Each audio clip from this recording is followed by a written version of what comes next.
Well, One Life, it is our 11th birthday. We started on 10/10/10, which was a great time to start. We couldn't pass that up. And one of my favorite memories of that day, it was the crowd. And it wasn't only that the crowd was large. I think we were a curiosity in the community of Henderson, where we got to start. But my memory is just that it was people of all shapes and sizes, and we had students between the stage and the first row of seats. We had what I call the mosh pit, where there were students just all over the floor, and then you had people who dressed up for church, people who dressed down for church, people we were grateful they dressed it all for church. We had a little bit of everything in between. And I still have this most enduring image. While I was preaching, there was a guy out there in full suit. I mean, he had the suit, he had the tie, and he was looking at me just like this.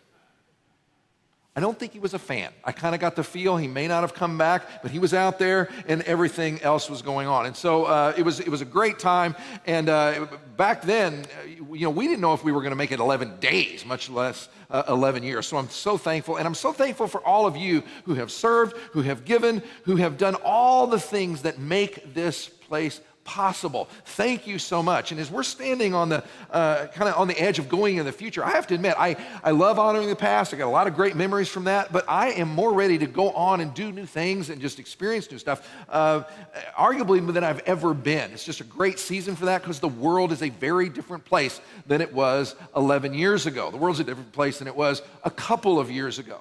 I heard a church leader say just this past week that we need to write our mission in ink. The essence of who we are has always been the same. Helping people far from God was what we set out to do that day.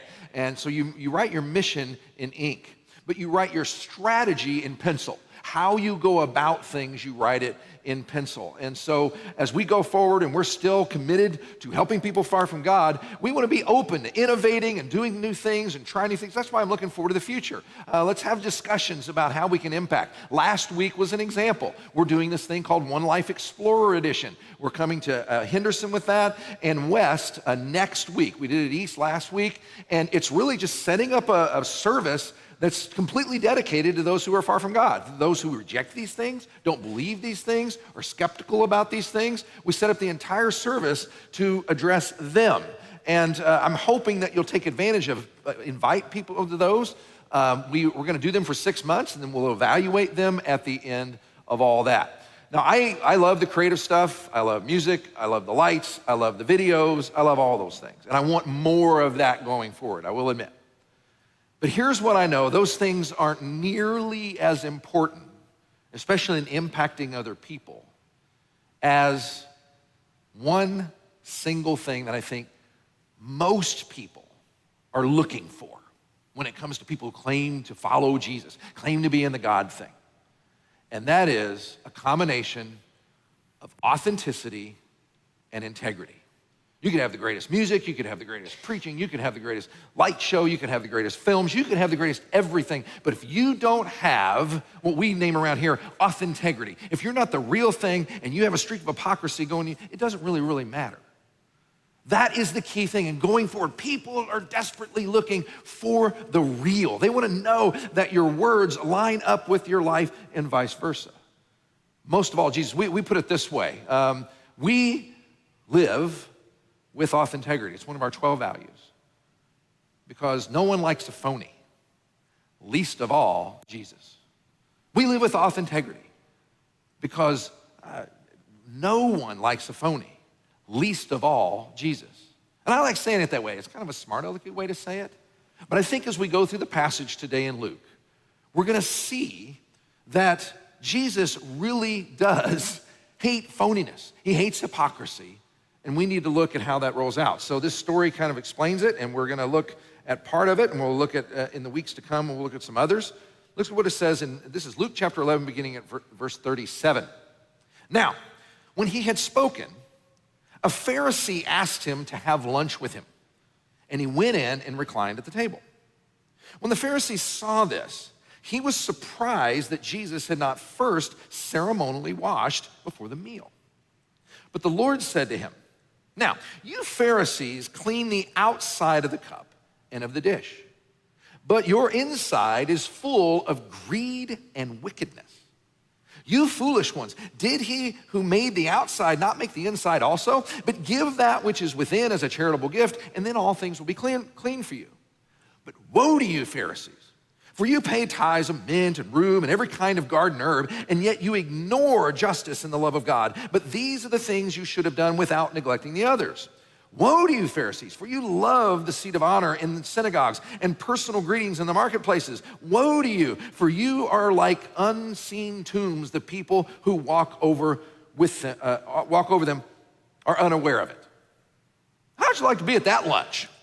Talk about sucking the air out of the room. I'm picturing not only the Pharisee, but the guy that was maybe waiting the table or something, like, that would have felt really, really tense. That is not fun. Jesus literally goes around and bloodies the nose of everybody sitting there. When we're going through the book of Luke, we're trying to discover, what is Jesus like? What is he not like? What was his personality like? We really want to find out about him from the text itself. And this is just one small sample, and we're going to continue on where he does go around and just literally pushes hardest on this subject more than any other. I've said this before. I believe that Jesus, in the history of literature, goes on record as hating hypocrisy more than anybody and speaking out against it. He hated hypocrisy, especially religious hypocrisy. But here's the thing. If I claim to be a Jesus-following person, and most of you do, I think as well, if Jesus hated something this much, and this is really the one where he even gets angry and he doesn't pull any punches. If he hates it that much and he's that extreme about it, the proper question that I should have is, okay, what do I need to do? What do I need to know to make sure that my life doesn't end up that way? What do I need to know about? What do I need to do as a practice or practices that will genuinely help me not to be what Jesus obviously can't stand and can't stomach? That's the question of the day. So let's explore this. Okay, so here's the scene. So Jesus has just spoken, and he is the predominant rabbi of the day. He would have been the celebrity of the day, and no doubt this Pharisee was most likely someone else who was a very prominent person, invites him over to lunch. Now, when you were invited over to lunch in our day, it's, hey, let's get together over a couple sandwiches and chips and have a chat. Back then, it was more of a formal thing. This would have been almost considered like a symposium where he would have invited other very important religious leaders, and Jesus would have been invited not only to just eat lunch and chat, but he would have been invited to really just kind of give his opinions about all the questions of the day. See, this is a very religious culture, and they were much about their religion, kind of like we are about politics. Everybody's got their intense stuff. They've all had their hot button issues. They had their liberals, they had their conservatives, they had their moderates, and they had issues that they debated over. And so they would have sat him down, and if you lived in that village, they would have opened it up where you could come and be a part of the crowd to listen in on the conversation between two very important people. So that's kind of the setup. Well, Jesus walks in, and there would have been a hand washing station right there as you came in the door. And everybody in line would have gone through and done this ceremonial washing thing. Jesus literally bypasses it and goes and sits down. Now we think either no big deal or, wow, Jesus didn't wash his hands before he ate. Well, don't think that way, because that's not what this was about. It was a religious practice that every good religious Jew did and practiced. And so when he passed it up, there would have been some pearl clutching going on. Literally, people would have been like, whoa. And it says that his host was surprised, kind of astonished, like, what's going on here? Why didn't you do that? It's so extreme, and we don't really think about this, but going back, and many Jewish people at that place would have thought this way. One rabbi before this date, that everybody would have known he said this, said, quote, eating bread without washing is tantamount to having sex with a prostitute. That's how it was viewed. I mean, it was basically Jesus, this great religious leader, it would have been like hearing the night before he had been with a prostitute. It was the equivalent of that. So people would have been already like, what is he doing? They're very, very tense, and they're kind of freaking out. Now, here's the thing about this whole hand washing, and even though we can't kind of relate to it, we need to kind of understand a little bit what it was. I found a really cool video. It's very brief, and it's well-produced, put out by a Jewish organization, a modern Jewish organization, just to explain Jewish practices. And I want you to watch this to kind of help understand what the hand washing thing is all about. Watch this.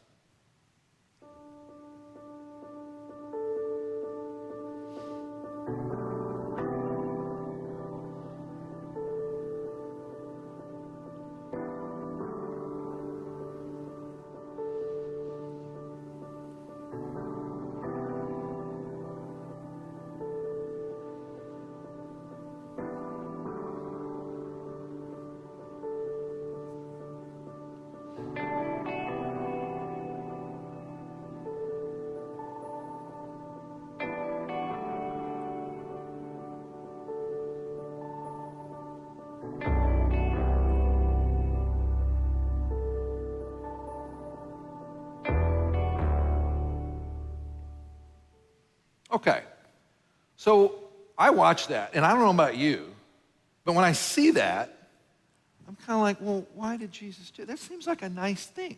Seems like a good thing. It's not some weird religious practice. It was actually rooted in this idea that before I do this, and they emphasize this wasn't about, soap and water kind of stuff. I'm cleaning my hands before I eat. This is a religious practice to call God in mind. So why in the world would Jesus basically kind of insult people over this? Well, to understand this, you need to hit the rewind button and go all the way back in Jewish history.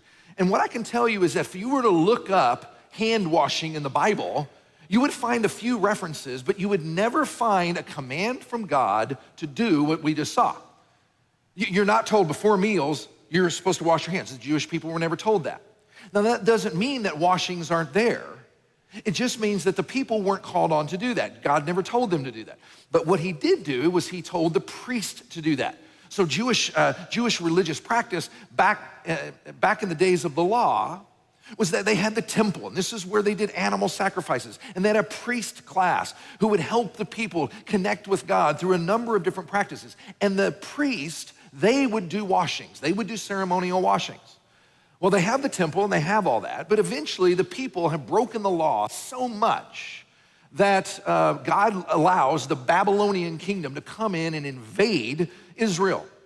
And they tear down the temple, number one, and they pack off the people of Israel to Babylon. They're in the exile. So they lose their home, they lose their temple, they lose much of the expression of their religion.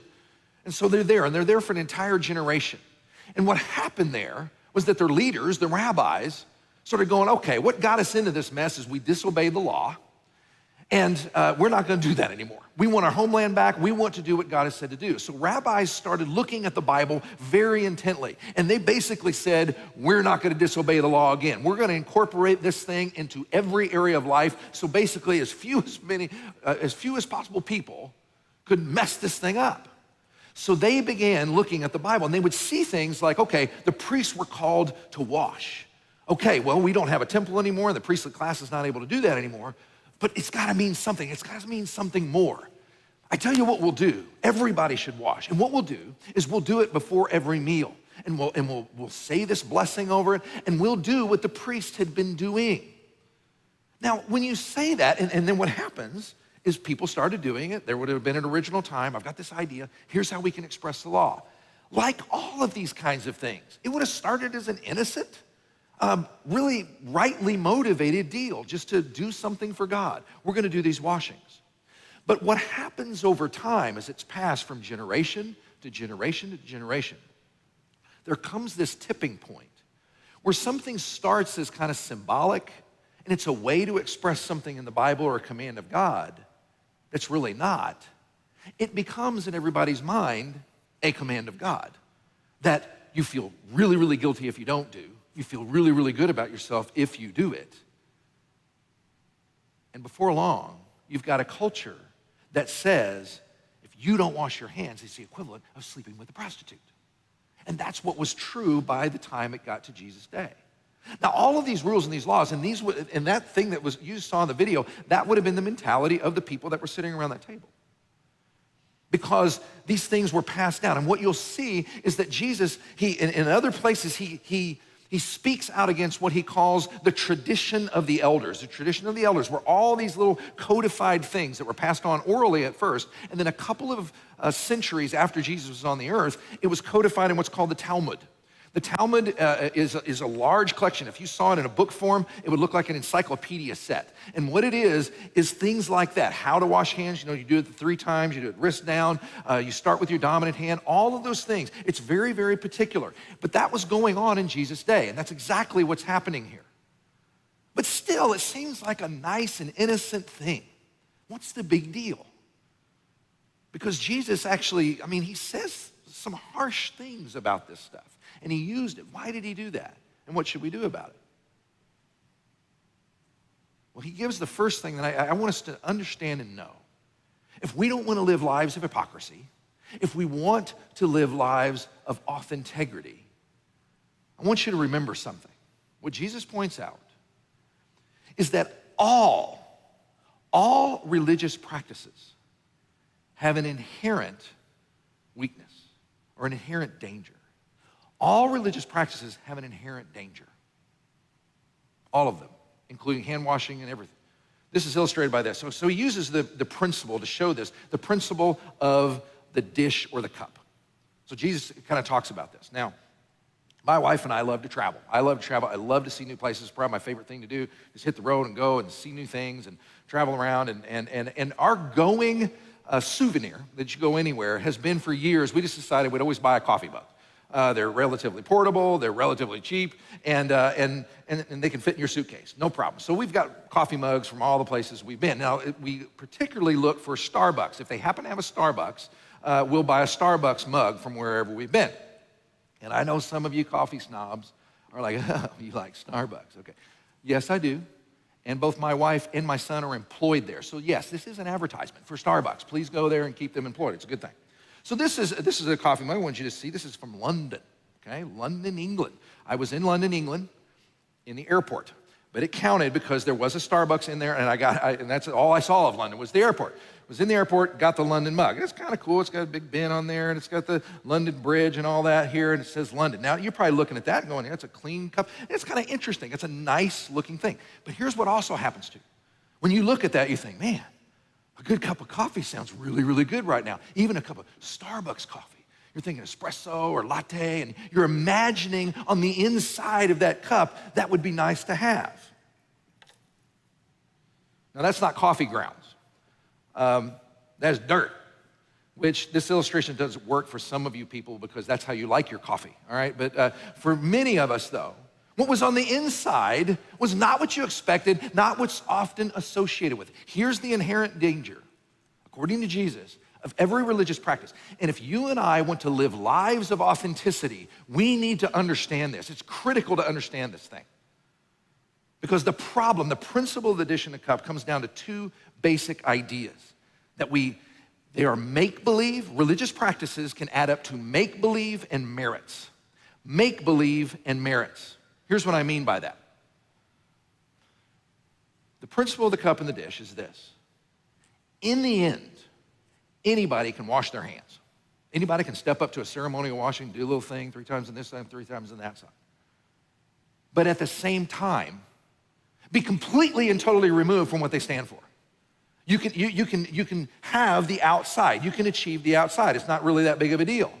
You can be standing in line and you can do the hand wash deal and at the same time be truly a serial axe murderer with 17 bodies buried in your backyard and you're even eyeballing your next victim while you're doing religious practices like that. And what happens? Everybody on the outside's going, oh, look at him. He's doing the thing. He's washing his hands. He must be amazing. He must be godly. That's the warning that Jesus given. It doesn't work that way, but every single religious practice has that danger inherent in it.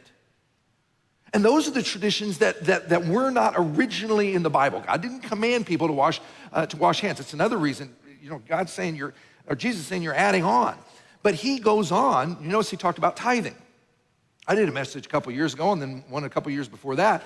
I believe that tithing is still something that's very true in the Old Testament part of the Bible, still true for us now in the New Testament. I believe every Christ-following person ought to give as a baseline of generosity 10% of their income. That's a thing. That is in the Bible. But what did Jesus say? He said, you Pharisees, they would have had gardens in their backyard just like to eat in those days. You grow your spices and your jalapeno peppers and all that sort of stuff. And he said, you guys are growing these things. And you're separating out the peppers, and you got 10 peppers and you take out one. It's a good thing. But the problem is, anyone can do that. Anyone can give a certain percentage of their income, but at the same time be full on corrupt on the inside. And if I want to live a life of genuine authenticity, I need to understand that and know that there's a danger in it. And he rebukes the Pharisees for it. He says, listen, you guys are cleaning the outside of the cup, but you're not going down on the inside. Now this is where as modern people, we need to pause a little bit and go, because I don't know if you do this or not, I do. And I've not watched The Chosen yet. I've heard it's really good, but it's one of the portrayals of Jesus' life in film. And I've seen a number of these films portray Jesus' life. And one of the things that bothers me about them is most often they will portray the Pharisees very caricatured. They're the guys with the long beards and the long robes and the scowl on their faces, and they're always standing there kind of with scowls on their faces with Jesus. What we don't often remember is that in Jesus' day, the Pharisees were very popular. They were liked by the people. They were the guys that everybody looked at as they're living the stuff. They are doing the ceremonial washings every single time there's a meal without fail. They're the ones that represent our religious beliefs and our nation well, and we like them. They were popular. But we tend to look at them as, well, the Pharisees. I mean, Jesus really, he did tie into those guys. But we need to take that warning to heart ourselves. Because even though we don't do the ceremonial hand washing, we have our own version of those things. We have things that are not in the Bible that we do. We have things that we do in the Bible that can be nice on the outside, but be all this on the inside.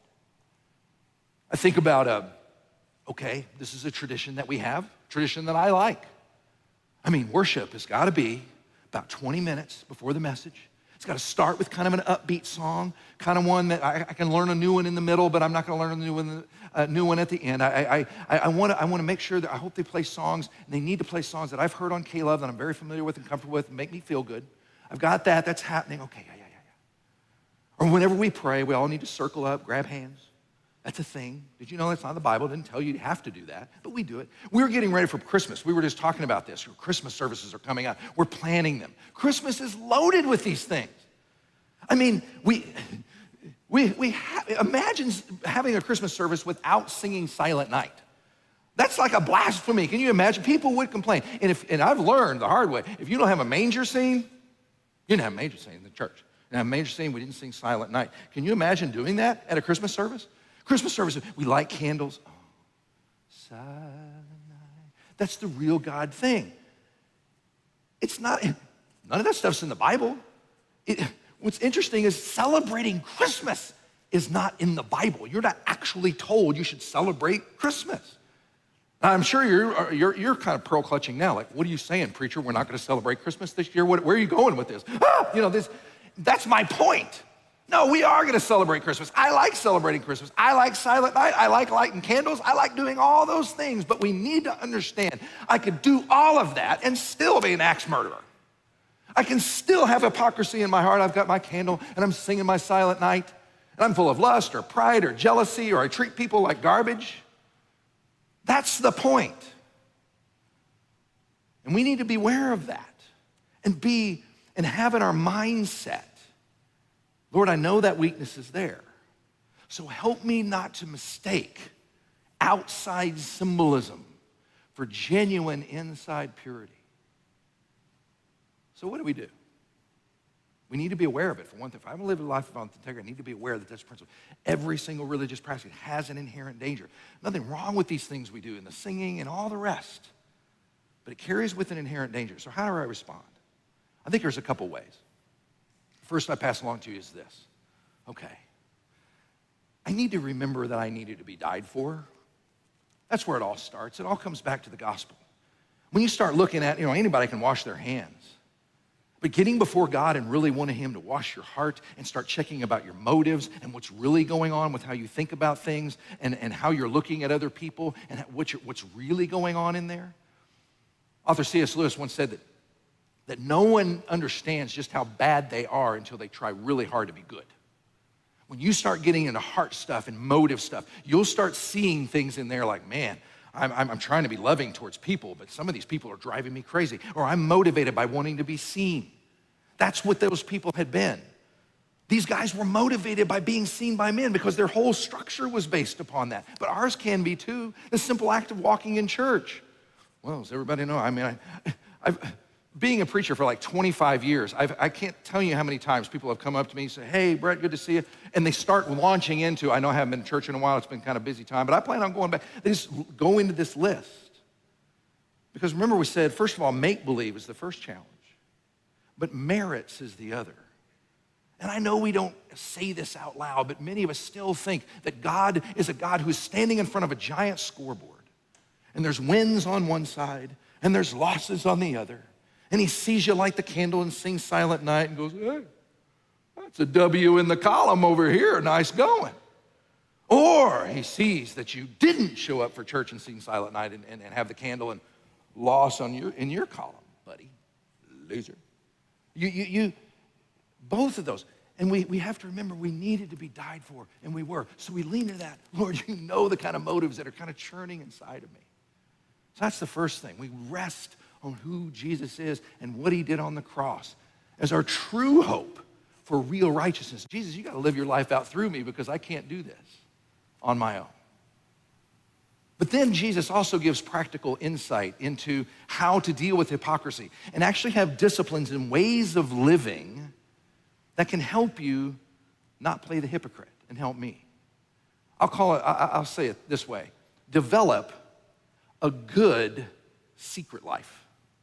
Develop a good secret life. That's what Jesus advised. He said, when you see hypocrisy go on, you need to know it's out there, and your response ought to be develop a good secret life. You see what we talked about last week, a little spoiler alert for Henderson and West, and One Life Explorer Edition, we talked about fallen leaders. And one of the most heartbreaking things, we talked about a guy named Ravi Zacharias, who was world famous. You know, the Billy Graham for thinking people, that guy. And they found out after he died, he had a secret life. Hundreds of women that he was abusing on the side and pictures all over his phones and nudes and all this sort of stuff. He had a bad secret life. But Jesus says, have a good secret life. In other words, have a life that you're not out for people so people don't see. My wife's pastor that she grew up with, he passed away like within weeks of us starting dating. And it came out after he passed away, things that people around him didn't know, his family didn't even know. And one of them was he had an account set up at a local restaurant that the manager knew about and people on the streets knew about.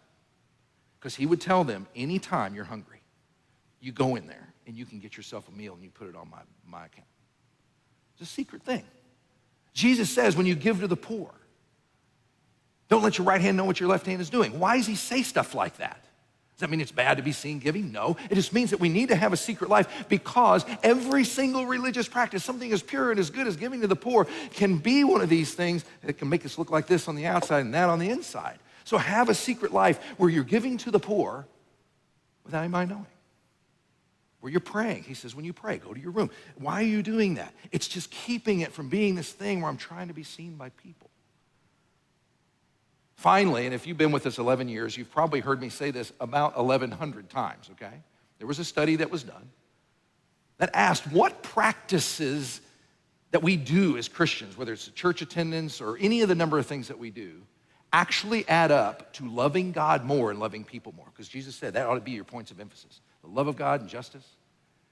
And they said far and away, objective scientific study said personal reflection on the Bible for meaning in your life is the number one practice by a long shot that can actually shape your heart into more love for God.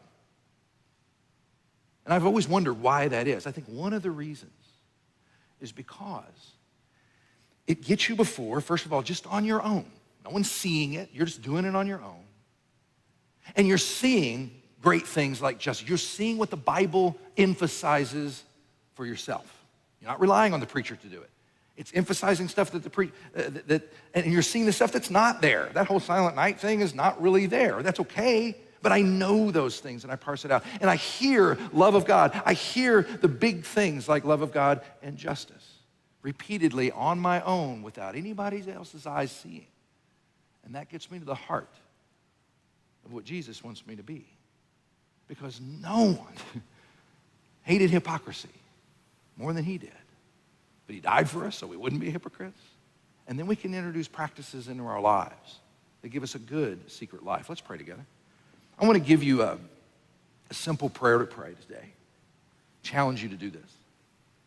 We all need a good secret life. What does that look like? And my encouragement to you would simply pray this. Lord, what does it look like for me to have a good secret life that would shape me away from hypocrisy and from just wanting to be seen and having the kind of character deep down on the inside that you'd be pleased with, knowing you had to die for me? Something along those lines in your own words, and just kind of watch. I think he'll give you some ideas through your week. Just keep your ears open. Keep your heart sensitive. Just pray that on your own where you are.